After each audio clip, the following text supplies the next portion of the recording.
La entrevista del Telematutino 11, gente importante a tratar temas importantes. Nos acompaña el doctor Eduardo Tejera, economista, historiador también. Buenos días, Eduardo, un placer. Buenos días. Hacía un tiempecito que no teníamos a Eduardo. Sí. Pero en estos días lo recordé con un estudio que él hizo sobre los economistas cubanos del siglo XIX y del siglo XX. Interesantísimo. Es un trabajo que hice, una especie de ensayo sobre todos los economistas y todos los pensadores en el campo de economía, bueno, en Cuba, en el siglo XIX y XX, que refleja la cantidad de autores, la cantidad de pensadores que tuvo en esa época. Y está en la red, está libre ahí en la red. Está en la red. Exactamente. Es un poco de distracción al pasado. Eduardo, vamos a comenzar con el presupuesto. ¿Cuál es tu opinión sobre el proyecto de presupuesto en sentido general, el déficit, la composición del gasto, los ingresos? Bueno, Ramón, yo pienso que el déficit sigue el mismo modelo económico, que ya está gastado y estamos entrando en el campo de lo delicado. Es un presupuesto expansivo, gasta más de lo que ingresa. ¿Cómo sabemos que está gastado, doctor Tejera? No, que se van a gastar un presupuesto. Ese modelo. Sí.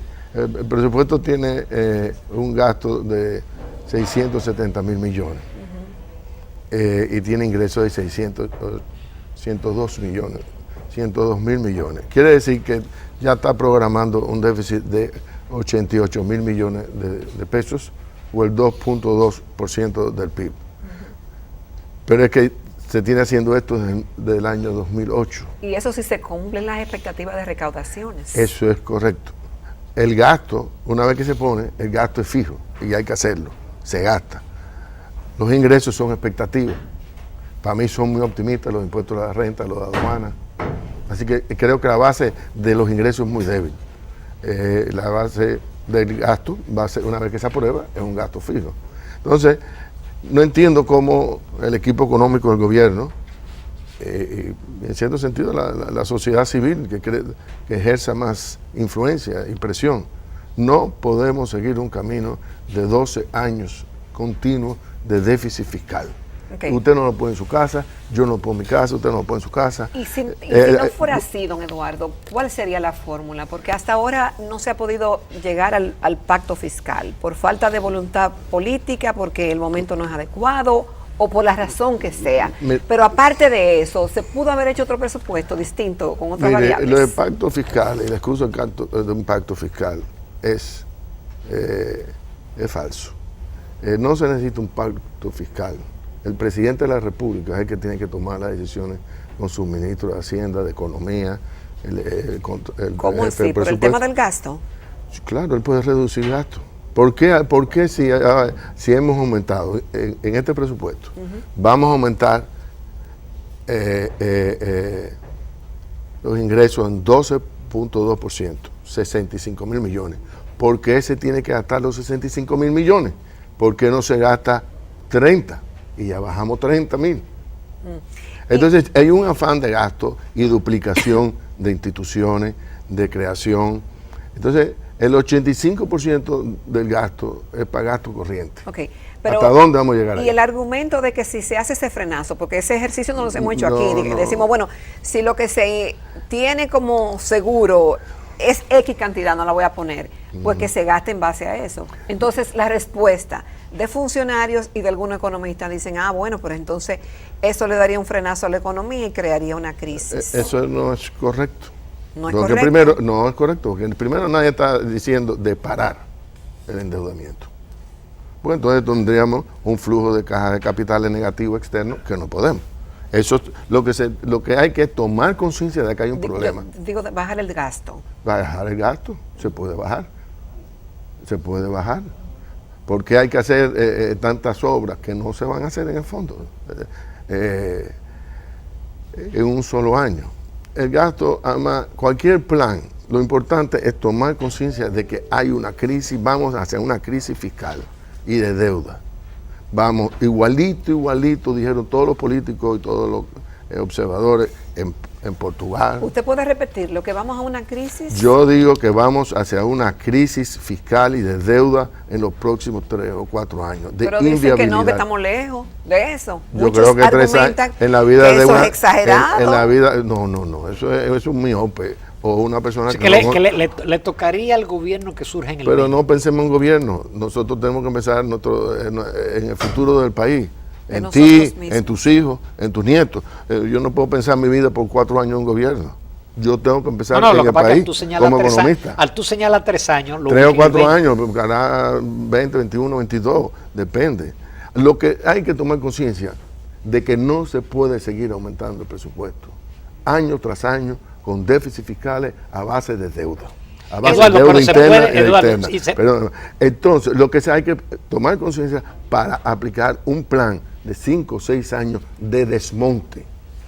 A tu pregunta, ¿se puede un frenazo? No. Mira, ahora la economía tuvo un frenazo ahora, bajó de 6.5, 7 a 4 y no es por el gasto. Pero se le atribuye porque las obras la han parado y No, porque el gobierno ha congelado el gasto. No se le atribuye solo a eso, también el sector privado, por eso tuvo que liberar 21.000 millones del encaje legal y por eso está dando crédito al 8% para estimular el sector privado.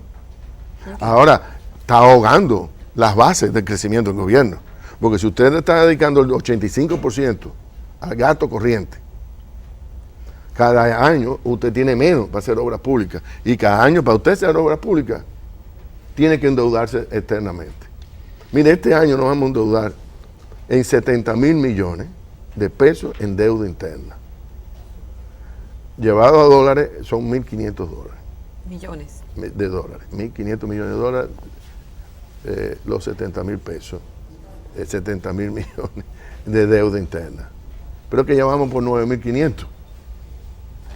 De deuda externa, otra vez otro bono soberano, tenemos 1.500 millones. Ya tenemos entre la deuda interna y la externa 3.000 millones en deuda. Entonces cada vez tenemos menos capacidad. En este momento el 23% de los ingresos fiscales, de los ingresos internos, se dedican para pagar intereses. Nosotros pagamos intereses con deuda. Imagínese usted haciendo eso en su negocio privado o en su casa. Eduardo, y el tema de la baja presión tributaria. Yo no las veo tan bajas. Ya está en 14, 14.5. Pero Lo que veo es exceso del gasto. Es la más baja de América Latina. Excepción Bueno, de es que Guatemala. este país es sui generis. Aquí no se incluye la seguridad social, los pagos de seguridad social. Uno paga 6, 7% de contribuciones. Aquí no se incluyen muchas partidas que son indirectas. Aquí no se incluye que pagamos doble electricidad porque tenemos electricidad, más tenemos planta eléctrica. Así que el economista no puede estar tan cuadricular de medirlo todo en una ecuación matemática. Hay hechos ciertos en la vida del ciudadano que son más allá que eso. Pagamos seguridad privada, pagamos seguridad social, pagamos plantas eléctricas. Nuestra vida en costo es mucho más que un índice de dividir impuestos por el Producto Interno Bruto. La carga tributaria. No, la carga tributaria, además la carga tributaria tiene otro problema, está mal distribuida. Lo que pagan son 100 empresas. Lo que sí hay es evasión. Lo que sí hay es una alta evasión. Pero aquí el problema no es de ingreso, el problema es de egreso. Mira, yo te voy a decir, ¿para qué se necesita una comisión de competitividad? Para que el salario de la titular es 400.000 pesos mensuales, que lo gana más que todos los ministros y que el presidente. ¿Para qué se necesita una comisión de competitividad? Hay otra de competencia. ¿Por qué eso no son un departamento del Ministerio de Industria y Comercio? El Ministerio de Industria y Comercio tiene como 8 instituciones, consejos, institutos, centros. ¿Pero qué es esto? Te vas a salud pública, igual tiene 7, lo tengo en una lista, 9 instituciones que no hacen nada, porque es salud pública el ministerio. ¿Por qué se están creando todas estas islas de clientelismo, de favoritismo? Arriba de eso, con sueldos millones de 400.000. Okay. Que no lo gana nadie. Perdón, y esos organismos de competitividad y competencia se vale con una asignación de presupuesto, pero principalmente con recursos externos prestados también. Entonces, aquí el presidente no tiene que hacer un pacto fiscal. El presidente lo que tiene que hacer es el presidente y su equipo económico, lo que tiene que hacer es tomar conciencia y dice, yo voy a ser un reformador y yo voy a sanear y limpiar la casa. Para eso no se necesita el consenso. Para eso lo que se necesita es voluntad, conciencia del problema y voluntad para hacerlo. Usted no tiene que excusarse en el pacto eléctrico, usted es presidente y usted tiene todos los resortes de todos los ministerios y todas las organizaciones públicas. Corte, para eso está la tijera, reforme. Y yo no quiero decir votar a la persona, no necesariamente achicar el Estado, reformularlo y bajar el gasto de votar. Muchos licenciados, muchos arquitectos, muchas personas que están, todo el mundo quiere tener un cheque del gobierno en este país. Que le den un crédito en la pyme, que haya un plan de transferencia a las personas. Este grupo se tiene que ir. Bueno, tú te vas para Salud Pública, tú te vas para el Ministerio de Obras Públicas, tú te vas para también transferencia, ayudarlos a cambiar su vida hacia la actividad privada. Que se la jueguen y la luchen como todos nosotros, no solo con un cheque, que cojan un crédito en pyme y pongan un negocio. Otra deformación. Los gastos de la Presidencia de la República. En este año 2018 está programado 62.000 millones de pesos para la Presidencia de la República. El año que viene. El año que viene. En el 2004 eran 8.000.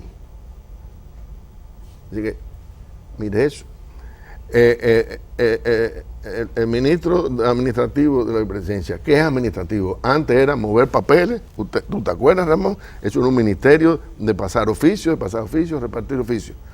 Ahora es una obra pública en miniatura, gasta 17.000 millones. El gabinete social, 27.000 millones de pesos. Eso no existía hace 5 años. ¿Por qué no tiene que estar la función del gabinete social en la vicepresidencia de la República, en Palacio, que por ende entonces es un gabinete social político? Eso debería estar en un ministerio de desarrollo humano que tenga el Ministerio de la Juventud, de la Juventud, de la Mujer, de todo lo que tenga que ver con el desarrollo humano y el gabinete social. Imagínate que en Estados Unidos esté el Social Security, el sistema de seguridad social en la Casa Blanca. Eso es un escándalo. Él tiene 27.000 millones en programas como 8 bonos dignos, bonos envejecientes, bonos incentivos para los estudiantes. Bueno, y ahí no hay rendición de cuentas. Yo nunca he visto un balance en mi vida. Eduardo, con tu permiso, no vale excelente, nos vamos a una pausa comercial. Sí, volvemos con otros temas de es que uno se...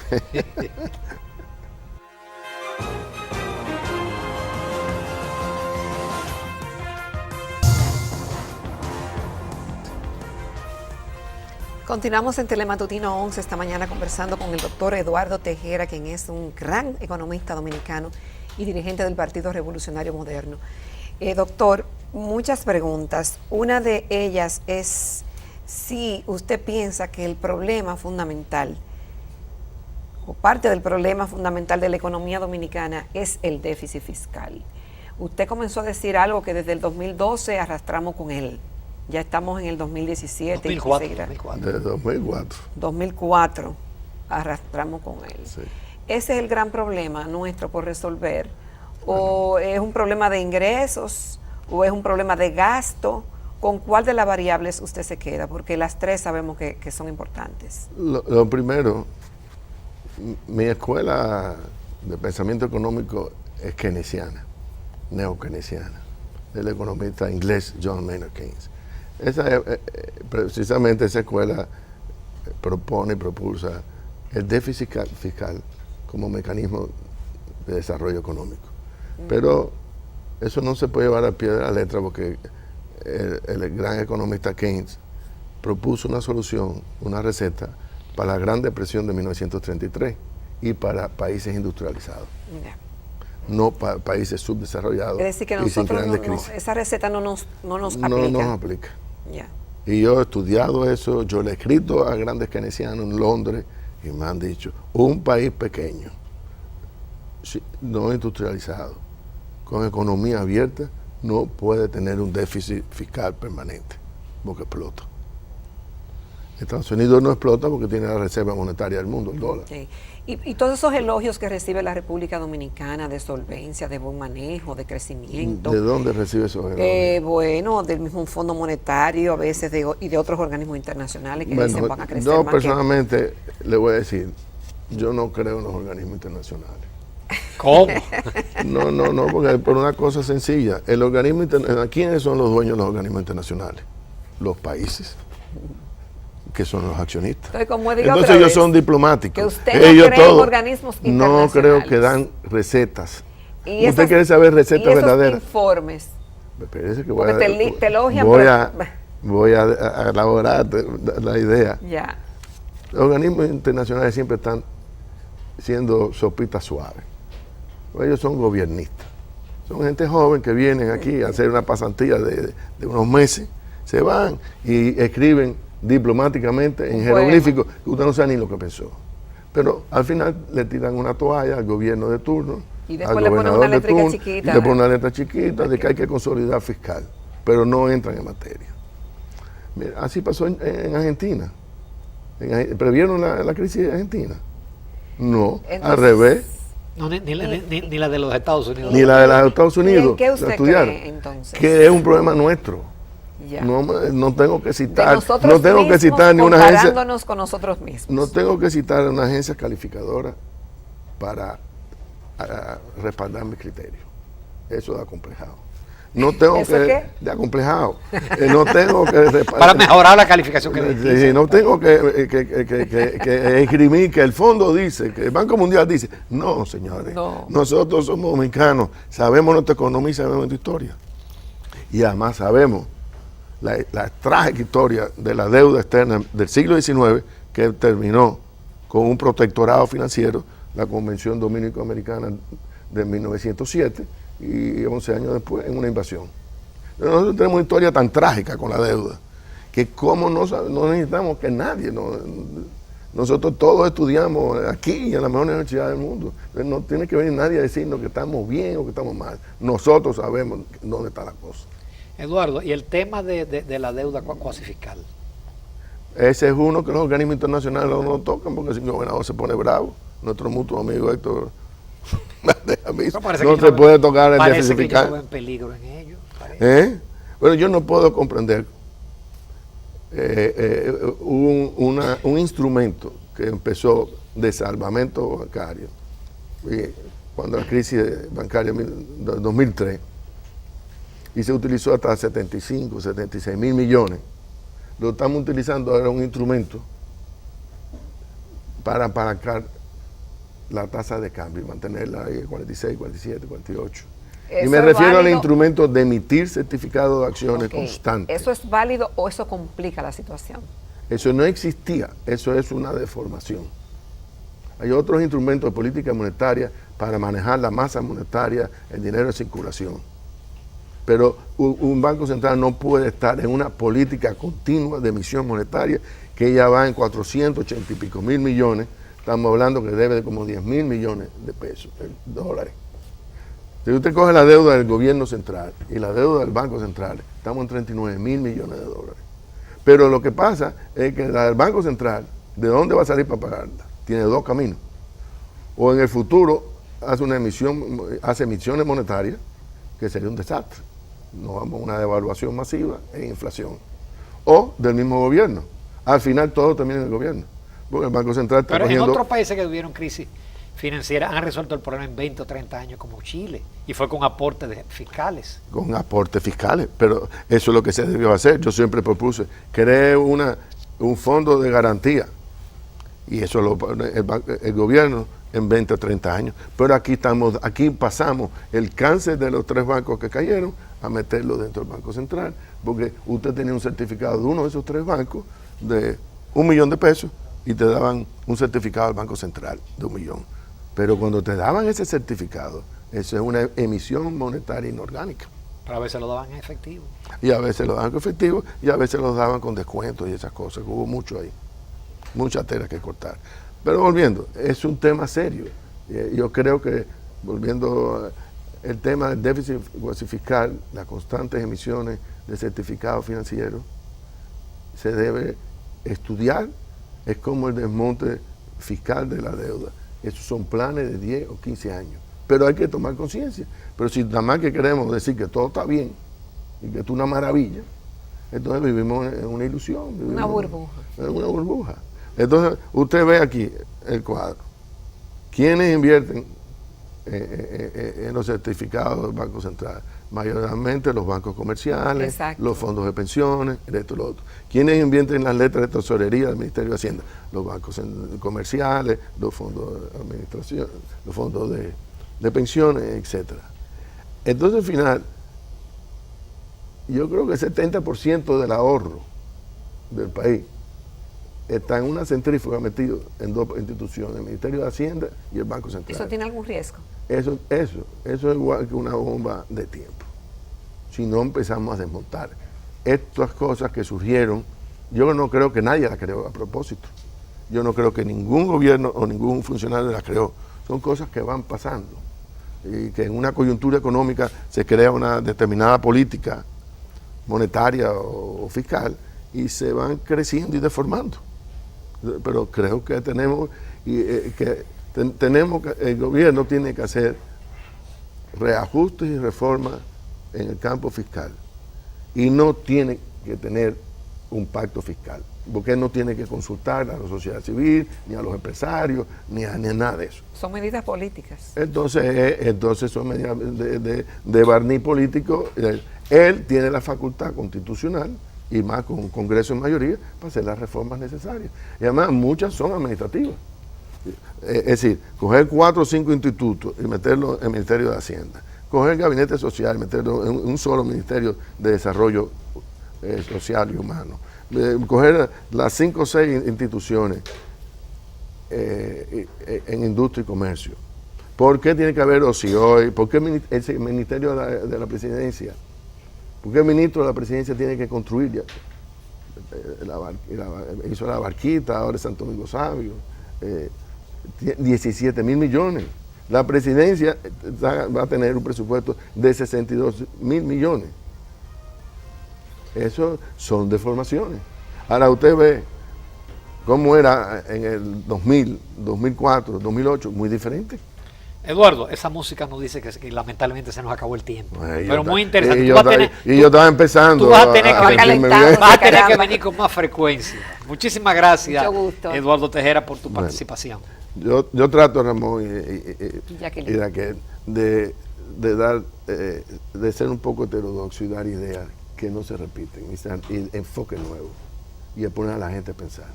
Y yo espero que lo que yo haya dicho hoy ponga a la persona a pensar, porque no voy a esta edad madura y la experiencia que uno tiene en el campo económico, uno debe ser innovador y no estar repitiendo lo que otros repiten. Nosotros tenemos aquí en este país la capacidad mental instalada en el gobierno, en la oposición, en el sector privado, en la sociedad civil, para nosotros hacer nuestra propia reforma. Pues nosotros sabemos los problemas y las soluciones. Muchísimas gracias, don Gracias. Eduardo Tejera. Nos vamos a la recta final.